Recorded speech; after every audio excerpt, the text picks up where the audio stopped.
Union list, state list, concurrent list.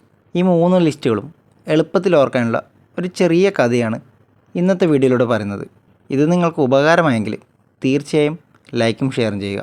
ആദ്യം തന്നെ union ലിസ്റ്റിൻ്റെ കാര്യം പറയാം. ഡിഫൻസിൽ വർക്ക് ചെയ്യുന്ന സെൻസൻ യുദ്ധമില്ലാതെ സമാധാനമായി ഇരിക്കുന്ന സമയത്താണ് ഇന്ത്യക്ക് പുറത്തേക്ക് ഒരു തീർത്ഥാടനത്തിന് പോകുന്ന കാര്യത്തെക്കുറിച്ച് ആലോചിച്ചത്.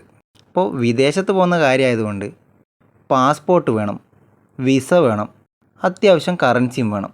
അങ്ങനെ അവധിക്ക് റെയിൽ മാർഗം നാട്ടിലെത്തിയ സെൻസൻ കയ്യിലുള്ള നാണയം പെറുക്കി തപാൽ ഓഫീസിൽ പോകുന്ന വഴിക്ക് ഒരു ലോട്ടറി എടുക്കും. അയാളുടെ ഭാഗ്യത്തിന് 1ാം സമ്മാനം അടിക്കുകയും ചെയ്യും. അപ്പോൾ സമ്മാനം അടിച്ചു കഴിഞ്ഞാൽ എന്ത് വേണം? ടിക്കറ്റ് ബാങ്കിൽ സൂക്ഷിക്കണം. അപ്പോൾ ഈ ലോട്ടറി അടിച്ചതറിഞ്ഞിട്ട് ഇൻഷുറൻസുകാരൊക്കെ പുതിയ പോളിസി എടുക്കാൻ വേണ്ടി ടെലിഫോണിൽ വിളിക്കും. അതുപോലെ തന്നെ വരുമാനം കൂടിയതിന് നികുതി അടക്കാൻ വേണ്ടിയിട്ട് കോർപ്പറേഷൻ നികുതി നോട്ടീസ് വായിക്കും. അപ്പോൾ ഈ ഒരുപാട് പൈസയൊക്കെ ഉണ്ടായ സമയത്ത് ഇയാൾ ഒരുപാട് സാധനങ്ങൾ വാങ്ങിക്കും. അപ്പോൾ അത് കൊണ്ടുവരുന്നത് തുറമുഖം വഴിയാണ്. അതുകൊണ്ട് ഒരുപാട് പൈസ കസ്റ്റംസിനും അടക്കേണ്ടി വരും. അപ്പോൾ ഇതാണ് യൂണിയൻ ലിസ്റ്റ്. അതായത് ഡിഫൻസിൽ വർക്ക് ചെയ്യുന്ന സെൻസൻ യുദ്ധമില്ലാതെ സമാധാനമായിരിക്കുന്ന സമയത്താണ് ഇന്ത്യക്ക് പുറത്തേക്ക് ഒരു തീർത്ഥാടനം പോകുന്ന കാര്യം ആലോചിച്ചത്. വിദേശത്ത് പോകുന്ന കാര്യമായതുകൊണ്ട് പാസ്പോർട്ടും വിസയും വേണം, കറൻസിയും വേണം. അങ്ങനെ അവധിക്ക് റെയിൽ മാർഗം നാട്ടിലെത്തുമ്പോഴാണ് കയ്യിലുള്ള നാണയമൊക്കെ എടുത്ത് തപാൽ ഓഫീസിൽ പോകുന്ന വഴിക്ക് ഒരു ലോട്ടറി എടുക്കുന്നത്. അപ്പോൾ ലോട്ടറി അടിക്കും, അത് ബാങ്കിൽ സൂക്ഷിക്കും. ഈ ലോട്ടറി അടിച്ചതറിഞ്ഞിട്ട് ഇൻഷുറൻസുകാർ പോളിസി എടുക്കാൻ വേണ്ടി ടെലിഫോണിൽ വിളിക്കും. വരുമാനം കൂടിയതിന് നികുതി അടക്കാൻ കോർപ്പറേഷൻ നികുതി നോട്ടീസ് വായിക്കും. അപ്പോൾ തുറമുഖം വഴിയാണ് സാധനം കൊണ്ടുവന്നത്, അതുകൊണ്ട് കസ്റ്റംസിനും പൈസ കൊടുക്കേണ്ടി വന്നു. ഇനി സ്റ്റേറ്റ് ലിസ്റ്റിൻ്റെ കാര്യം നോക്കാം. മത്സ്യബന്ധനവും കൃഷിയുമായി ജനങ്ങൾ നല്ല ആരോഗ്യത്തോടെ നടന്ന ഗതാഗത സൗകര്യം കുറഞ്ഞൊരു പഞ്ചായത്തുണ്ടായിരുന്നു. അപ്പോൾ ഈ പഞ്ചായത്തിൽ നികുതികളൊക്കെ പെട്ടെന്ന് കൂട്ടി. ഏതൊക്കെ നികുതികളാണ് കൂട്ടിയത്? ഗതാഗത സൗകര്യം കുറവായിട്ടും ആദ്യം തന്നെ കൂട്ടിയത് വാഹന നികുതിയാണ്. അത് ജനങ്ങളങ്ങ് സഹിച്ചു. കാരണം ഗതാഗത സൗകര്യം ഇല്ലാത്തതുകൊണ്ട് വാഹനങ്ങളൊന്നും അധികം ആൾക്കാരുടെ ഇല്ല. പിന്നീട് കൂട്ടിയത് കാർഷിക നികുതി, ഭൂനികുതി, കെട്ടിട നികുതി എന്നിവയാണ്. അപ്പോൾ അത് ജനങ്ങൾക്ക് താങ്ങാനായില്ല. അപ്പോൾ പൊറുതി മുട്ടി അവരെന്ത് ചെയ്തു? ആശ്വാസം കണ്ടെത്താനായിട്ട് മദ്യപാനവും ചൂതാട്ടവും തുടങ്ങി. പലരും അവർക്ക് കിട്ടിയ പെൻഷൻ കാശ് കൊണ്ടുപോലും ചൂതാട്ടം കളിച്ചു. അങ്ങനെ അവർ പരസ്പരം തമ്മിത്തല്ലി കുറച്ച് പേര് മരണപ്പെട്ടു. അപ്പോൾ ക്രമസമാധാനം പുനഃസ്ഥാപിക്കാൻ വേണ്ടി പോലീസ് കുറച്ച് പേരെ ജയിലിലടക്കും. അതുപോലെ തന്നെ മരണപ്പെട്ടവരുടെ ശവസംസ്കാരം ശ്മശാനത്തിൽ നടത്തുകയും ചെയ്തു. അപ്പോൾ ഇതാണ് സ്റ്റേറ്റ് ലിസ്റ്റ്. എന്തൊക്കെയാണ് പറഞ്ഞിട്ടുള്ളത്?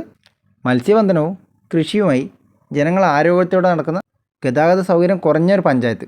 വാഹന നികുതി കൂട്ടുന്നു, കെട്ടിട നികുതി കൂട്ടുന്നു, കാർഷിക നികുതി കൂട്ടുന്നു, ഭൂനികുതി കൂട്ടുന്നു. അപ്പോൾ ജനങ്ങൾ മദ്യപാനവും ചൂതാട്ടവും തുടങ്ങും. പിന്നീടെന്തോ പെൻഷൻ കാശ് കൊണ്ടുവരെ ചൂതാട്ടം കളിക്കും. അങ്ങനെ തമ്മിൽ തല്ലി കുറച്ചാൾ മരിച്ചു കഴിഞ്ഞപ്പോൾ ക്രമസമാധാനം നിലനിർത്താൻ വേണ്ടി പോലീസ് കുറച്ചാൾക്കാരെ ജയിലിലടക്കും. അതുപോലെ തന്നെ മരണപ്പെട്ടവരെ ശവസംസ്കാരവും ശ്മശാനത്തിൽ നടത്തും. ഇനി അടുത്തത് കൺകറൻറ്റ് ലിസ്റ്റാണ്. അപ്പോൾ അതിനെക്കുറിച്ച് പറയുകയാണെങ്കിൽ വിദ്യാഭ്യാസവും വൈദ്യുതിയും തീരെ കടന്നിയല്ലാത്ത ഒരു കാട്ടിലുള്ള ഒരു പയ്യനെ കൊണ്ട് ചാരിറ്റബിൾ സ്ഥാപനത്തിൽ വളർന്ന ഒരു പെൺകുട്ടിയെ കല്യാണം കഴിപ്പിക്കും. അപ്പോൾ കല്യാണത്തിന് ശേഷം കൃഷിഭൂമി ഒഴികെയുള്ള വസ്തുക്കളുടെ ആധാരവും രേഖയൊക്കെ ഭാര്യേൻ്റെ പേരിലാക്കും. അപ്പോൾ അങ്ങനെ ഇരിക്കെയാണ് സാമ്പത്തിക സാമൂഹിക ആസൂത്രണത്തിൻ്റെ ഭാഗമായിട്ടും അതുപോലെ തന്നെ കുടുംബാസൂത്രണത്തിൻ്റെ ഭാഗമായിട്ടും ജനസംഖ്യാ നിയന്ത്രണം കൊണ്ടുവരുന്നത്. അപ്പോൾ ഈ ജനസംഖ്യാ നിയന്ത്രണം കൊണ്ടുവന്ന സമയത്ത് അവർ ഒരു കുട്ടിയെ ദത്തെടുക്കാൻ തീരുമാനിക്കും. അപ്പോൾ അങ്ങനെ ദത്തെടുത്ത് കഴിഞ്ഞ് കുറച്ച് നാൾ കഴിഞ്ഞപ്പോൾ ഈ പയ്യൻ ഒരു ട്രേഡ് യൂണിയനിൽ ചേർന്ന് ഡ്രഗ്സും പോയിസണൊക്കെ ഉപയോഗിക്കാൻ തുടങ്ങി. അങ്ങനെ മൃഗങ്ങളോടെന്ന പോലെ ക്രൂരത കാണിക്കാൻ തുടങ്ങി.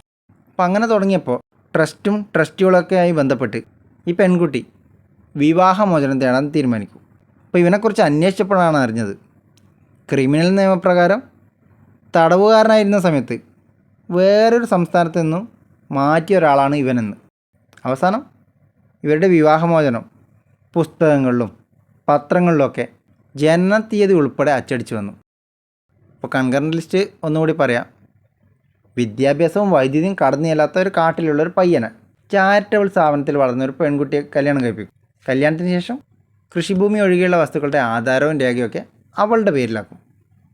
എന്നിട്ടോ സാമ്പത്തിക സാമൂഹിക ആസൂത്രണം അതുപോലെ തന്നെ കുടുംബാസൂത്രണത്തിൻ്റെയൊക്കെ ഭാഗമായി ജനസംഖ്യാ നിയന്ത്രണം കൊണ്ടുവരും. അങ്ങനെ അവർ കുട്ടീനെ ദത്തെടുക്കുന്നുണ്ട്.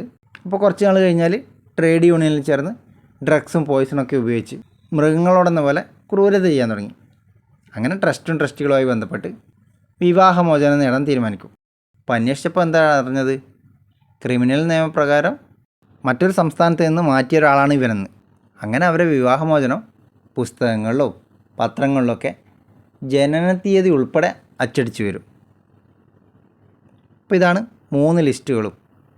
അപ്പോൾ ഈ വീഡിയോ നിങ്ങൾക്ക് ഉപകാരമായിട്ടുണ്ടെങ്കിൽ തീർച്ചയായും ലൈക്കും ഷെയറും ചെയ്യുക.